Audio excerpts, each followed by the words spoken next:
जुन रुखमा मिठो फल फल्छ नि मान्छेहरूले त्यही रुखमा ढुङ्गा हान्ने काम गर्छ। सो हजुरहरूलाई स्वागत छ आजको मेरो एउटा नयाँ भिडियोमा। कस्तो हुनुहुन्छ हजुरहरू? आशा गर्छु हजुरहरू पनि सन्चै हुनुहुन्छ होला। म पनि सन्चै छु। हिजो भर्खरै देख्नुभएको त तपाईँले केरा, आज त देख्नु हुँदैछ कटहर हो। अब त्यसको बारेमा चाहिँ किनै भन्नु होइन। अब यो त बारीमै फलाएको कटहर हेर्नु हुँदैछ, म काट्नु गइरहेको छु हो। हेरिदिनु होला मेरो भिडियोलाई, यसरी नै माया दिनु होला, मन पराइदिनु होला हो। स्किप नगरिदिनु होला, फर्स्ट टु लास्ट हेरिदिनु होला हो। यसरी नै म भिडियो ल्याउने कोसिस गर्छु हो। यो चाहिँ म कस्तो के भन्दाखेरि तपाईँलाई अब हिजो नै भनिसकेको थिएँ, केरा खाँदा शक्तिमान हुन्छ, यो खाँदा चाहिँ बाहुबली हुन्छ क्या। कटहर खाँदा चाहिँ बाहुबली हुन्छ।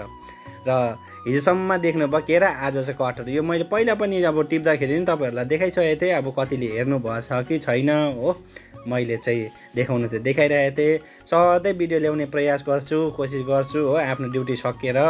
तर अब के गर्नु, अब बेसी ल्याउनु नसके पनि अब अलिअलि देखाउनु त चेष्टा गर्छु।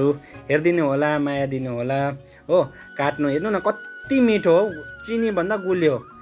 अर्ग्यानिक भने चाहिँ यस्तो हुँदो रहेछ क्या, खाँटी प्योर कटहर भन्ने चाहिँ होइन। अब कति त केमिकलहरू हालेर पकाएको हुन्छ, बजारतिर भेट्दा देख्दा होइन, उता किन्दाखेरि त केमिकलहरू हालेको हुन्छ।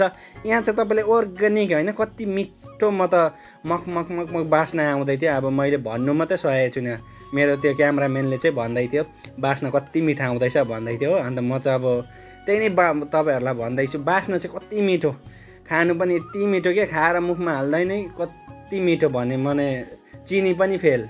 म चाहिँ हाँस्दैछु, त्यो चिनी अब मैले भने क्या, अब त्यसलाई भन्दै थियो मलयालमबाटै भन्दै थियो चिनी जस्तै छ भनेर। तिनीहरूले टेस्ट गऱ्यो, अन्त मैले पनि टेस्ट गरेर चाहिँ देखाउँदै थिएँ। तपाईँहरूलाई देखाउनुलाई भए पनि मैले खानु थालेँ क्या। हेर्नुहोस् न कति मिठो। तपाईँहरूले पनि बारीमा रोप्नु होला, आफ्नो बारीमा होइन, अर्ग्यानिक खानु पाउँदा त कति खुसी भएर आउँछ है मन। यो त भन्ने कुरा होइन हजुरहरूलाई त थाहा नै छ। गरी हेर्नुहोस् तपाईँहरूलाई होइन, यसको चाहिँ बेनिफिट राम्रो पाउनुहुन्छ बारीमा फलाएको चाहिँ खानु पाउँदा। म चाहिँ खानुमा मस्त भएँ होइन। अब आजको भिडियो चाहिँ यतिसम्म हो, अन्तिमसम्म माया दिनु होला, यसरी नै माया गर्नु होला मेरो भिडियोलाई हो।